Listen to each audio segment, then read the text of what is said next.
John had always been afraid of dogs. Ever since he was a child, he had never been comfortable around them, and the thought of owning one filled him with terror.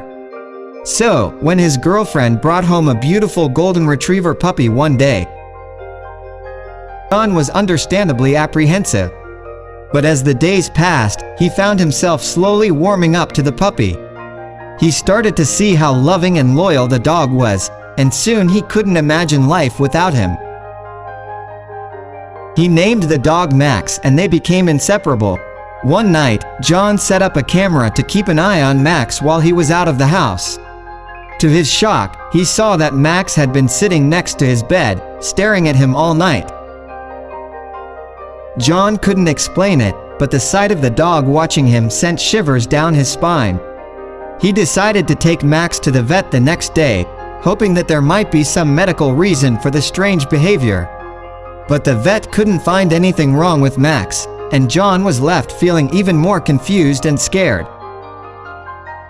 Desperate for answers, John decided to visit the animal shelter where he had adopted Max. He was hoping to find someone who might be able to shed some light on the dog's behavior. When he arrived at the shelter, he was shocked to learn that Max had come from a loving family. They had raised him from a puppy and had adored him. But when the family had a baby, they had decided that they couldn't handle both the child and the dog. In a moment of desperation, they had put Max in a wooden box and left him at the shelter. John was heartbroken. He couldn't believe that someone could do something so cruel to such a loving animal.